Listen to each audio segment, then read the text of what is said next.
Hello students, in the small lecture we will discuss about the important topic that is revolutions in India. Why we are discussing about क्यों हम बात कर रहे हैं जितने भी इंडिया में रेवोल्यूशंस हुए उनके बारे में, और एक ये छोटा सा क्लिप होने वाला है जिसमें हम इंडिया में जितने भी रेवोल्यूशंस हुए जिससे हमारा जो प्रोडक्शन है वो इंक्रीज हुआ उसके बारे में हम डिस्कस करने वाले हैं। सो आगे बढ़ते हैं।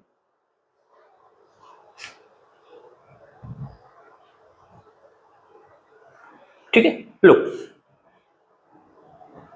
सो की रेवोल्यूशंस ऑफ इंडिया में कुछ रेवोल्यूशंस हुए जो कि इंपॉर्टेंट है। अब सबसे पहले जो हमारा फर्स्ट रेवोल्यूशन है that is green revolution. We know that green revolution is basically related to जो भी हमारा इंडिया में जो भी प्रोडक्शन था वीट का और जो भी खाने की चीजें जिनका प्रोडक्शन इंडिया में स्टार्ट हुआ वो रिलेटेड है हमारा ग्रीन रेवोल्यूशन, जैसे फूड ग्रेन्स को जिसने बूस्ट किया था। अब एक इंपॉर्टेंट क्वेश्चन ये आता है कि किसे हम कंसीडर करें as the father of green revolution in India. तो आई होप कि आपको पता होना चाहिए MS Swaminathan is consider the father of green revolution in India. और ग्रीन रेवोल्यूशन क्यों स्टार्ट हुआ, जैसा कि हम जानते हैं कि इन 1965 इंडिया और पाकिस्तान का वॉर हुआ था जिसकी वजह से इंडिया को भी काफी ज्यादा जो है इकोनॉमिकल क्राइसिस फेस करने पड़े थे, और उसके बाद हमें इंस्टेंट जरूरत थी कि हमारे जो इंडिया का जो फूड ग्रेन है और उसकी जो प्रोडक्टिविटी है वो इंक्रीज हो, इसलिए इस रेवोल्यूशन की स्टार्टिंग हुई। अब जो सेकंड इंपॉर्टेंट रेवोल्यूशन है जो कि हमें देखने को मिलता है उसके बारे में भी हम डिस्कस कर लेते हैं। सेकंड जो है that is white revolution. White revolution हमें समझ में आ रहा है कि व्हाइट रेवोल्यूशन किससे रिलेटेड होना चाहिए, मिल्क रेवोल्यूशन से। और व्हाइट रेवोल्यूशन को हम एक और तरीके से याद रख सकते हैं, व्हाइट रेवोल्यूशन को हम लोग कहते हैं ऑपरेशन फ्लड के नाम से भी हम इसे जानते हैं। अब एक क्वेश्चन आता है कि व्हाइट रेवोल्यूशन को किसने इंट्रोड्यूस किया था, तो आपको एक पर्सन का नाम याद रखना है जिनका नाम है वर्गीस कुरियन। वर्गीस कुरियन का नाम आपको याद रखना है। अब उसके बाद नेक्स्ट रेवोल्यूशन है that is blue revolution. Blue revolution easy है क्योंकि आप इसके ब्लू कलर से ही समझ सकते हो कि इसमें किस चीज का जो है किस चीज को एम्फेसिस किया था, दैट इज फिशरीज ग्रोथ।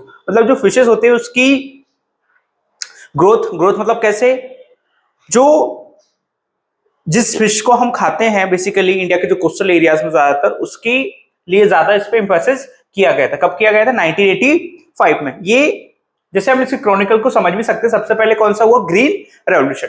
अब उसके बाद नेक्स्ट हम डिस्कस करते हैं येलो रेवोल्यूशन। येलो रेवोल्यूशन किससे रिलेटेड था, जितने भी ऑयल शीट्स हैं उससे रिलेटेड था।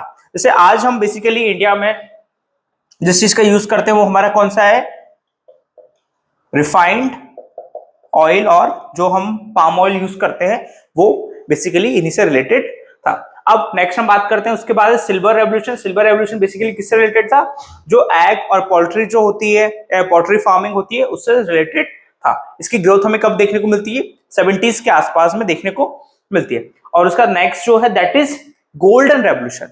और ये रेवोल्यूशन बहुत ही ज्यादा आपके लिए इंपॉर्टेंट। गोल्डन रेवोल्यूशन जो है हमारे लिए हॉर्टिकल्चर और हनी से रिलेटेड था। हनी जो हनी बीस है उसके लिए। ठीक है, आगे बढ़ते हैं नेक्स्ट रेवोल्यूशन की तरफ। उसके बाद नेक्स्ट जो हमारा एक इंपॉर्टेंट रेवोल्यूशन है, और ये सारे ही आपके लिए एग्जाम के पॉइंट ऑफ व्यू से भी इंपॉर्टेंट होने वाले हैं। नेक्स्ट जो रेवोल्यूशन है दैट इज पिंक रेवोल्यूशन।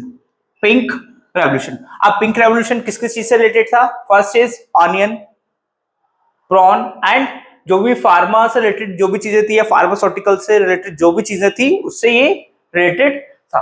अब फार्मा से अभी आपको याद रखना है कि एमपी में अभी एक अनफॉर्चुनेटली एक इंसिडेंस हुआ एक जो सिरप थी उसके वजह से। ठीक है, तो उससे भी आप इसको याद रख सकते हैं। उसके बाद जो नेक्स्ट देखने को मिलता है that is brown revolution. Brown revolution हमारा किससे रिलेटेड था, कॉफी, कोको एंड लेदर से रिलेटेड था। अगर मैं आपसे एक क्वेश्चन पूछूं कि जो कॉफी है इंडिया में ऐसा कौन सा स्टेट है नाउ इन 2025 जो लार्जेस्ट प्रोड्यूसर है कॉफी का, ये आपको बताना है एज अ होमवर्क।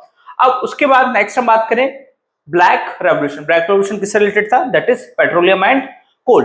अगर मैं आपसे बात करूं पेट्रोलियम के बारे में तो आप मुझे ये बता सकते हैं कि पेट्रोलियम के बारे में जब भी हम डिस्कस करते हैं तो इंडिया में पेट्रोलियम रिफाइनरी की सबसे ओल्डेस्ट जो रिफाइनरी वो हमें कहां देखने को मिलती है, तो ये हमें देखने को मिलती है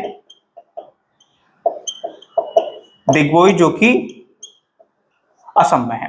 और आपको इससे ये भी याद रखना है कि किससे हम जो है ब्लैक गोल्ड कहते हैं, ठीक है। आगे उसके बाद नेक्स्ट जो है दैट इज ग्रे रेवोल्यूशन, जो कि हमारा फर्टिलाइजर से रिलेटेड था, और ये 80s की बात है। और उस टाइम फेज में हमें जो हमारा फूड ग्रेन का प्रोडक्शन है उसे इंक्रीज करना था, इसलिए हमने किसे इंट्रोड्यूस किया, फर्टिलाइजर्स को। लेकिन आज जो है हम जो है हमारी डिपेंडेंसी है फर्टिलाइजर्स पे कम कर रहे हैं, और हम बेसिकली फोकस कर रहे हैं जो है इंडिया में जितनी भी ऑर्गेनिक फार्मिंग है उसके ऊपर, ऑर्गेनिक फार्मिंग के ऊपर, ठीक है। अब उसके बाद राउंड रेवोल्यूशन किससे रिलेटेड है, दैट इज बेसिकली पोटैटो के प्रोडक्शन से रिलेटेड है।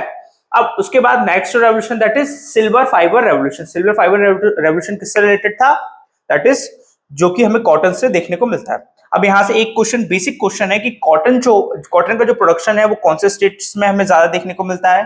सो कॉटन का प्रोडक्शन हमें उन स्टेट्स में ज्यादा देखने को मिलेगा जहां पर हमें कौन सी सॉइल देखने को मिल रही है बेटा, ब्लैक सॉइल। कौन सी सॉइल देखने को मिल रही है, तो ये बेसिक चीज है कि हमें इंडिया के कौन से स्टेट्स में ब्लैक सॉइल ज्यादा देखने को मिलती है। तो first state is Madhya Pradesh,